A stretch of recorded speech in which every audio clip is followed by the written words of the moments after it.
Hello and welcome to Scott Bryson Beyond the Service. It's been a couple of weeks since we actually posted a pod, and I apologize for that. We've had a little technical difficulty, not to mention that the three amigos, which is myself and my son and his buddy, we all have full-time jobs, and we're doing this as a side hustle, trying to make it work. So we appreciate your patience. We're gonna try to get back into a battle rhythm.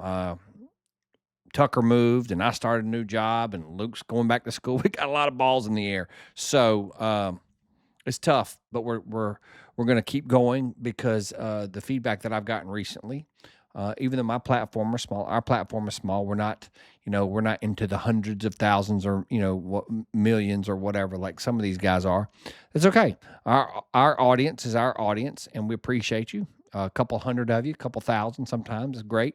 But I've gotten some good feedback. In fact, one of my other children, my oldest son, said, like, "Dad, you gotta start going scorched earth a little bit." I'm like, "Okay, that was positive." And then I've had a few people at church tell me, "Hey, we really like your stuff." So if there's 50 people or 500 or 5,000, whatever, we're gonna do what we do to hopefully entertain you a little bit, and more importantly, keep you informed. And we're going to keep God at the center of this. I'm not for everybody, and I'm totally good with that. Everybody's not for me. And that's what makes the world go around. So today, what we're going to do is, I was doing some research this weekend, and what I found is, I kind of knew some of it I maybe didn't really understand, but we're going to talk about the psyops that our country has probably, I guess, I don't know what word, inflicted upon us. Without, derailing my own podcast like I normally do before I even get started, I will tell you, if you've never listened to me before, that prior to COVID, I pretty much believed anything the government. I wasn't like just a gullible sheep, I don't think, but maybe I was. I've never really given into peer pressure. All the bad decisions I've made were mine. Like, I just never really, even in high school, I didn't care what people thought. Like, I just didn't care. And as I've gotten older, I care even less, which is a good thing. So, I mean, I want to be liked. I think it's kind of natural to want people to like you, but I got friends. I've got a wife who loves me and children who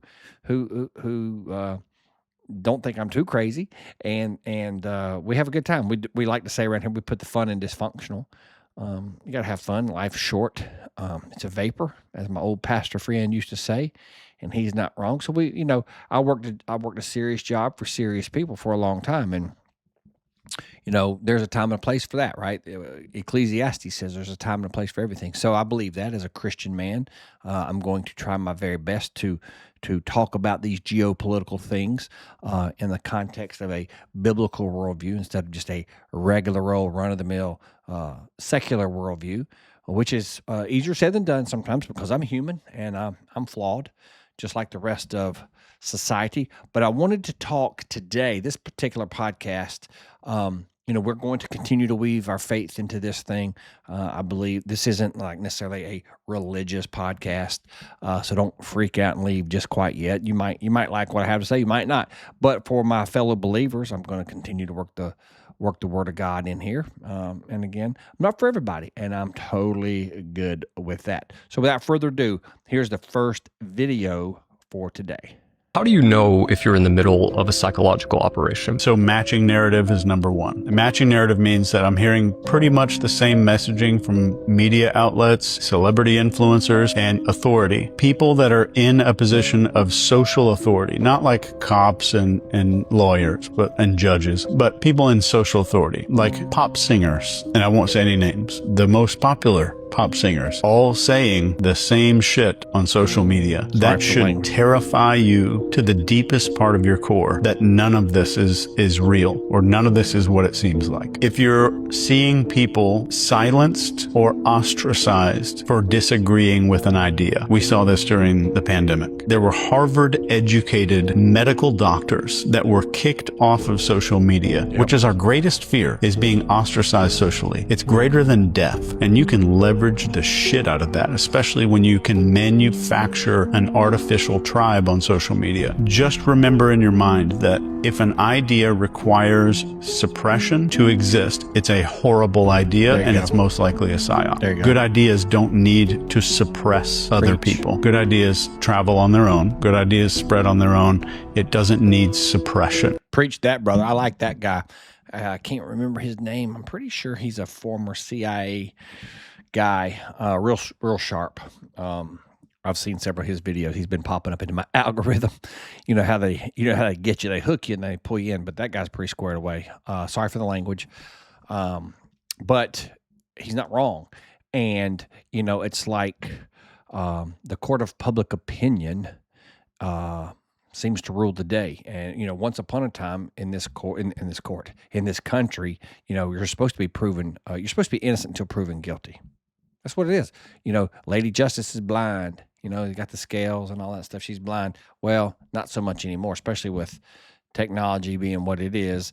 And it's always at your fingertips and it's always in your face. And it's annoying because you could be accused of something and be completely innocent, but you've got to prove your innocence, and it's annoying. So they've mastered this. They being big tech, big government, big pharma, the cabal, whatever you want to call it. People talk about the deep state, which I do think, unfortunately, is real. I think we pretty much have a uniparty. Some people have some D's in front of their names, and some people have some R's. And there's a few that are up there that I think are probably legitimate Republicans. Most of them I feel like are rhinos. That's why I think I was just having this conversation with a coworker the other day, and I don't think he meant it. I don't really know how he meant it. I really don't care. He's a nice guy, super nice guy. And he's like, "Oh, I just assumed you were MAGA." Well, I don't even know what that means. I mean, I know what MAGA means, make America great again. I'm not sure how that's bad, but just like the homosexual community stole the rainbow, which was God's promise to not flood the earth again and smite us because we were so evil. They stole the rainbow. And the word pride, there's two kinds of pride. There's the good kind of pride and then there's the bad kind of pride, right? So pride go before the fall, by the way, but we're not talking about that today. But this gentleman, super nice dude, and I like him a lot. Just getting to know him, super cool guy. Was like, I just assumed you were a MAGA guy. Well, I think I am, but I don't really know if I am. Like I voted for Trump 3 times.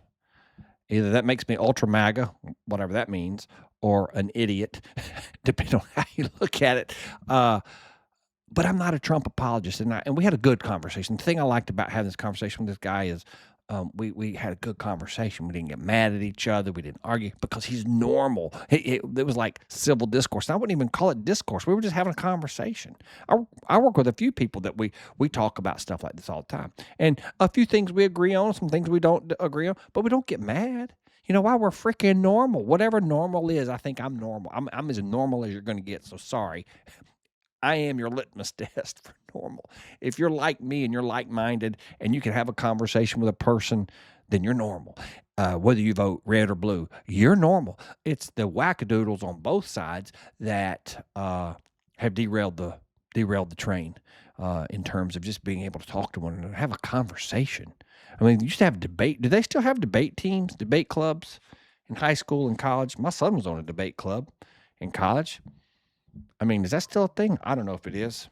Maybe it is. Doesn't seem like it. Heck, I don't know. But anyway, the bottom line is me and this gentleman and I were having a conversation. And I think the point I'm trying to make is we all, me included, guilty of, because, you're this race or you're this gender or you're part of the country, you vote Democrat or you vote Republican. Like I told him, well, I mean, I don't know if I am. If gun to head, I would say probably am. Is that a bad thing? Because there's like a connotation, a negative connotation with that. Like, I'm afraid to say what I am. Well, I don't know if I'm MAGA. I'm an American.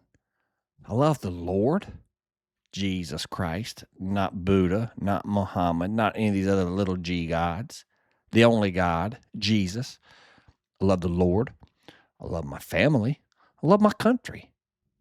And I try to do it in that order. Faith, family, country. When I was coaching football, I would tell the boys, faith, family, football. That was kind of like our little mantra. You got to keep things in perspective, guys. Do I have it all figured out? Am I perfect? Heck no. I'm as jacked up as you are. Trust me. Like I kind of joke with my wife and people around here. I'm like, I'm a pretty good dude when I'm asleep. But I'm like, I'm self-aware. Are you? I don't know. A lot of people watching this probably are, or you wouldn't be watching it. But a lot of people out there that in the world and society who are just just eat up with the secular viewpoints of stuff.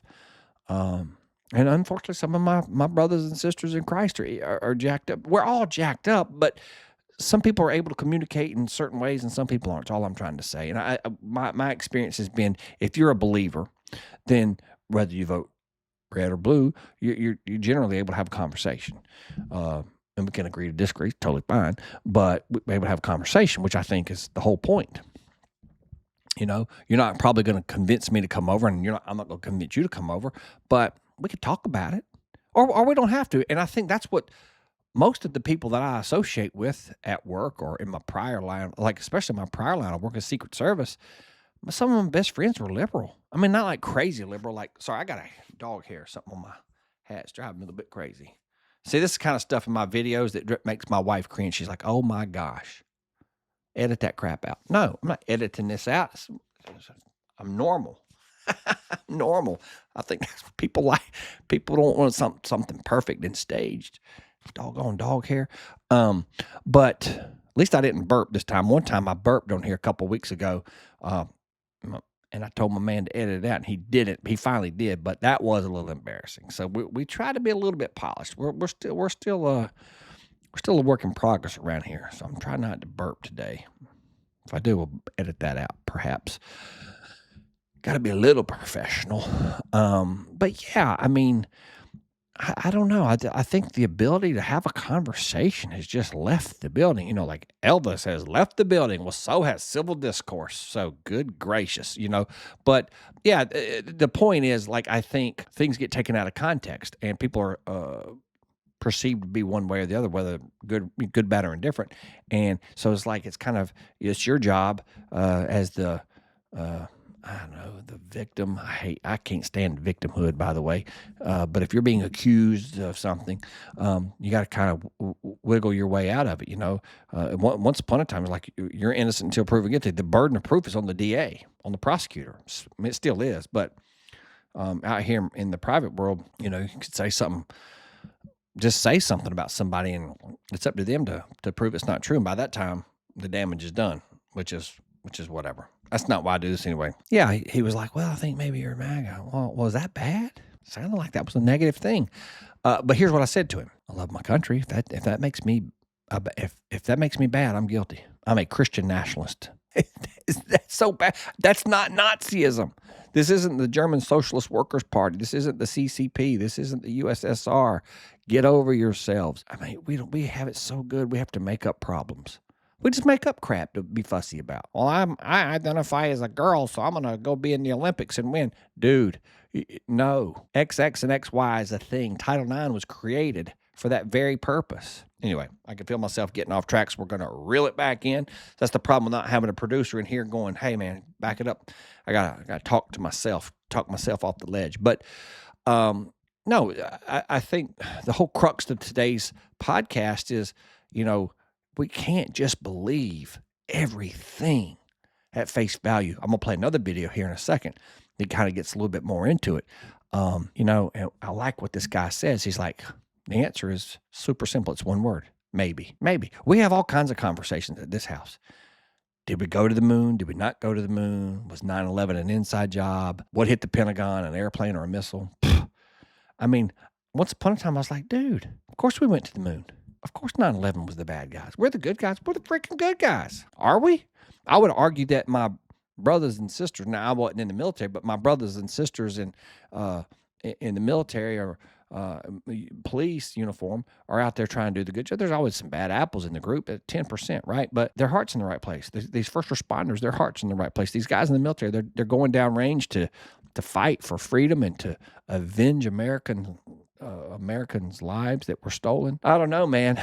I don't know. It's very troubling. I would say this: things aren't always as they appear to be. So all I'm saying to you today, the whole point of this podcast is to get you to think for yourself. Don't be a sheeple. Not everybody's a sheepdog. I get that. No problem. Not a wolf, so that's a good thing. Check that box. I'm not a wolf. Good for you. Don't be a wolf. Wolves are the problems. One of the things I did like about an interview I saw with Jordan Peterson. Of course, you've probably seen it too. If you know anything about Jordan Peterson, he's amazing. It's hard to move the needle for me. I'd like to meet Jordan Peterson. I think that'd be amazing. I'd like to meet Sean Ryan. I would love to be on the Sean Ryan show. Sean is just more from a perspective of, the fact that now he's a believer in Christ, and how my wife and I, and I'm sure other people were praying for him. We could see this transformation starting in him several years ago. And so that brother came around, and he's questioning stuff, and Joe Rogan's questioning. Like, those are the types of guys that I'm like, move the needle for me. Like, I want the truth. Like, not Nick Fuentes, the other kid that's out there hitting the streets. Charlie Kirk was another one, just a savant, that is searching for the truth. I want the truth, man. The good news is, as Christians, if you are a Christian, you know that Jesus Christ is the truth. I am the way, the truth, and the life. No one comes to the Father except through me. John 14:6. Boom. But, not everybody's there yet. That's okay. Maybe you'll get there. I certainly hope you do. But it's not your truth. It's not my truth. There is only the truth. And whether it's faith, which is the most important thing, or if it's medicine or politics, I just want the doggone facts out there. Let me decide. Present me the facts and let me decide. Which is kind of what I was saying to my coworker the other day. Is like, I'm more of a Jesus Christ apologist. I'm not a Donald Trump apologist. I'm still in Trump camp. There's another person I work with that's gone. They're like, nope, I'm out. Okay, that's fine. That's fair. I don't really care. I don't care. You're entitled to that. That's what makes this country amazing. And we know how each other feels, and it's fine. We don't even really talk about it. We're too busy talking about for work. Number one, we got a lot of problems. We got a lot of, not problems. Let me walk that one back. If anybody at work's watching this, we got a lot of balls in the air, but we're heading in the right direction. We got the ship turned in the right direction. So we just got a lot of balls in the air. Totally fine. This gives us job security. That's good. But we outside of work, like whether it's coworkers, not necessarily as much, but like friends, like we talk about sports, we talk about our kids, we talk about hunting, we talk about golf and fish, all the things. I'm busy living. I got bills to pay. I got a job to go to. I've got to mow my yard. Our kids are grown, but our next phase will be grandkids, and I'll be all excited about going to see the grandkids play t-ball or soccer or ballet. Just busy living. I don't get time for this secular nonsense, which is a part of the enemy's playbook, I think, is to keep us looking at the shiny penny over here while we're doing some deceptive mess over here. So anyway, stand by for the second video. It's kind of in the same thing. Hold on one second. All right. This one is the same guy. It's a pretty good little clip. Here you go. So if you talk to your parents, every news anchor that they remember from their childhood, there's like a 90% chance that was a actual CIA operative. And this is documented, released documents. Guys like Walter Cronkite, like one of the most famous news anchors of all time, working for the CIA to engineer reality. And they're in the business of engineering reality. And you just have to understand that so much of our reality is engineered. It doesn't mean you walk around like a schizophrenic thinking that everything's out to get you, everybody's targeting you. It just means like you see something happen on the news, you see something happen in your life, and you just have one word. Just memorize this one word when you anybody listening, when you hear that stuff or see that stuff. Maybe. Maybe. They say, oh, this happened today because of this one thing. Maybe. Just maybe. You don't have to say there's some global cabal and like I need to drill down to the end and go break into the Bohemian Grove and like figure out all the shit that's going on. You don't need to do all that. Just maybe. That word can protect you from so much of the that's going on with engineered reality. So it's the same guy talking about engineered reality. It gets back to, who would have thought and that doesn't mean Walter Cronkite was a bad guy. I think he was an amazing news broadcaster. But there's another agency out there called Voice of America. That was a radio platform. Okay. I mean, it definitely was, but it was kind of a couple things. But the point is, we have got to think for ourselves. We have to question things. It's funny how like one side of people, one group of people can say, they put their little resist bumper stickers on everything, and it's like, why are you putting so much faith in a political figure or political party? And I'll tell you why I think it is. And this is my opinion. I haven't gone out and interviewed hundreds of people to find out if I'm right. But I think it's their religion. Like politics and power and all these things. If you're not a believer, whether you're, listen, Christian, Muslim, Jewish, Hindu, whatever, like people have their faith in something. But if you're kind of agnostic or an atheist or whatever, and you're just like, you're all into this, all these political movements, and you don't believe in God, you don't believe in death and heaven and hell and all the things. I mean, what do you put your energy and focus into? This kind of crap. The delusions are never ending. It just dawned on me that I got myself so sidetracked that I didn't finish my thought on Jordan Peterson.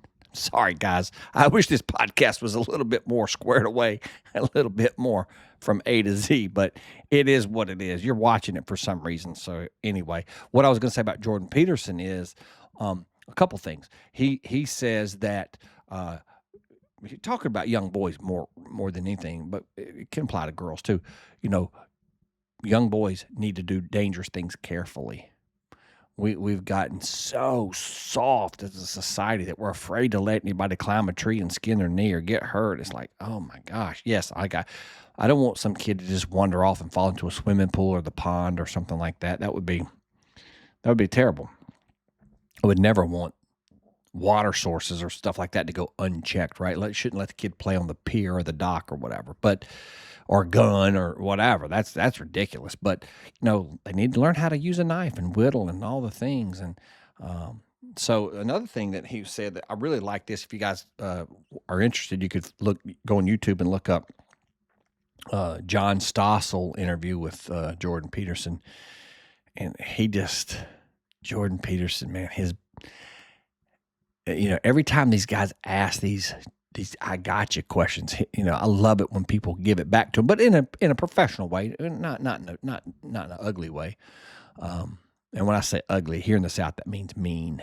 If you're ugly, you could be ugly too, but it's more of a euphemism. Like, she's being ugly to me. It means being mean. So anyway, you're welcome.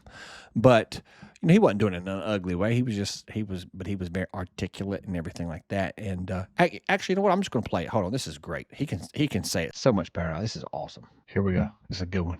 There's a big difference between letting people do something for themselves and saying men should be dangerous.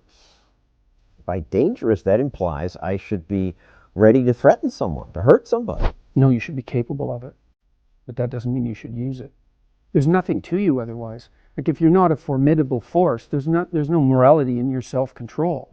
If you're incapable of violence, not being violent isn't a virtue. People who teach martial arts know this full well, right? If you learn a martial art, you learn to be dangerous, but simultaneously you learn to control it. Both of those come together. And the combination of that capacity for danger and the capacity for control is what brings about the virtue. Otherwise, you confuse weakness with moral virtue. I'm harmless, therefore I'm good. It's like, no, that isn't how it works. That isn't how it works at all. If you're harmless, you're just weak. And if you're weak, you're not going to be good. You can't be, because it takes strength to be good. It's very difficult to be good. I love that. There's a little bit long. There's a whole interview you could look on YouTube if you wanted to see it. John Stossel tried it. He thought he had him on the ropes, put him in the corner. No, like what Jordan says, and a little bit longer version of that is like, rabbits are weak. They're not virtuous. All they can do is get eaten. It's like, I love that. He talks about being a monster. You need to be capable. You need to be capable of doing monstrous things, but then you need to know how to rein that in and control it. That is true virtue. Being soft and weak. I always say no one respects a doormat. They don't. You wipe your feet on the doormat and you go in. Being soft and weak, and like the way society would have you believe, being a beta male with your soy boy latte bull crap with your pinky in there. Do your thing, man.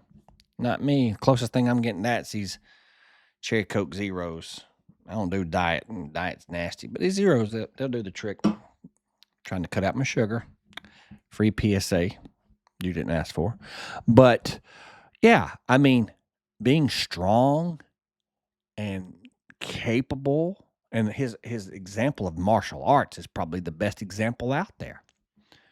What else he says, it's in a longer version of that video, is it's the guys who know how to fight, the guys who know how to do things, that take care of themselves physically and can shoot and all the things. They give off an air or an aura about them. Just the bully's gonna pretty much go in a different direction. Why do you think all these things happen on trains and on the sidewalk and all the things to a smaller person or a female? Like they're bullies. They're bullies. I should be careful what I wish for, and I don't really mean this because I don't want bad things. Because the bad guy gets a vote too. I could be walking down the sidewalk and get shot in the side of the head and not see it coming. I'm not Superman, but what I'm saying is, I wish, a small part of me wishes that these bullies would try to walk up and sucker punch me or a person like me, right? But they don't do that, do they? No, they do the teenage girl or the old person. You know, it's sick. It's sad. But I love that Jordan Peterson interview. If you have time when you get through with my little podcast tonight, maybe flick over to, well, you're probably on YouTube now, but type in Jordan Peterson, John Stossel interview. It was awesome. Anyway, hope you guys are doing well. Hope you enjoyed a little bit of my insight tonight. And hope you're having a good week wherever you are. And yeah, be a free thinker. They don't like that.